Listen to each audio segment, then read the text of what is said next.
no king. He's a bastard. Please, your grace, for the Grace, we have no food. Please, your grace,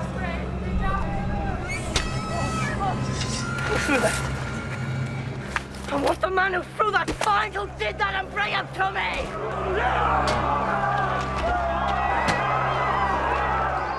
People learn from past experience, and children especially, from the time you're very young. Your picture of the way the world works is developed almost like a scientific method where you try something and you see what happens. You throw some piece of behavior out there and you see what the world throws back at you. In Joffrey's case, every single thing he's ever done, every single piece of shittiness he's ever thrown out there at somebody has never come back to hit him. This is the literal version. This is the first time the shit comes back to hit him. You can just see the look of shock on his face when the obvious happens. That somebody is giving you what you've been giving people since you were 4 years old.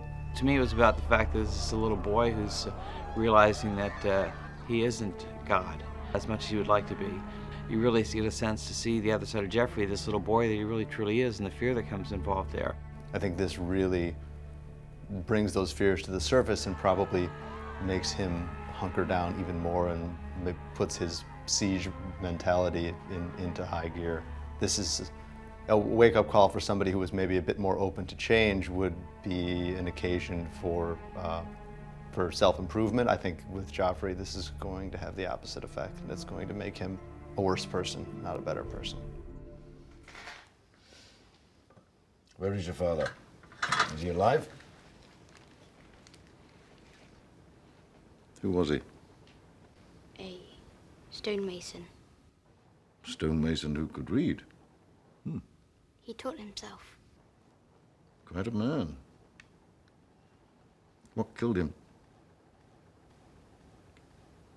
Loyalty.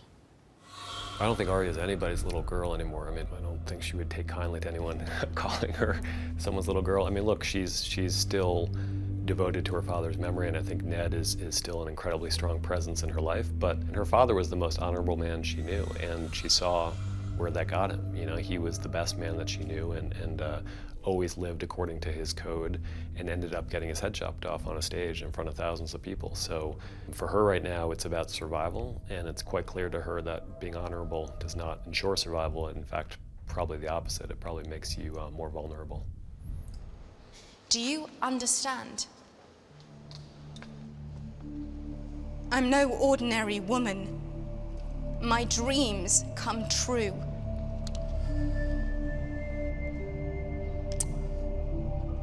I admire your passion. But in business, I trust in logic, not passion. I'm sorry, little princess. I'm not your little princess. I am Daenerys, Stormborn of the blood of old Valyria, and I will take what is mine. With fire and blood, I will take it. Yes, my lady, but not with my ships. This whole season is really the season where Dany learns the lesson of self-reliance. It's a very painful lesson for her to learn. I mean, she's lost all of her people, she's lost her husband, she's lost her blood riders.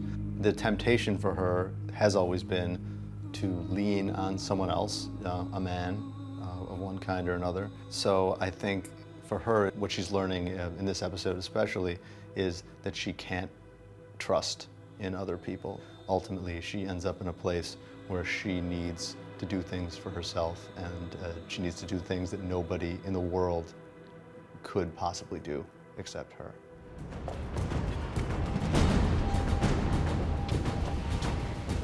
Where are they? Where are my dragons? Dany is so defined by her dragons. They're so much a part of her identity at this point. They define her so much that when they're taken from her, it's almost like she reverts to the pre-dragon Daenerys. You know, everyone is a bit defined by who they were when they were an adolescent, you know, no matter how old you get, no matter how powerful you get. And Daenerys was a scared, timid, abused adolescent. And I think when her dragons are taken from her, all those feelings, all those memories and emotions are re-triggered and come back. And all the confidence that she's won over the last several months, it's as if that just evaporates, and she's back to being a really frightened little girl.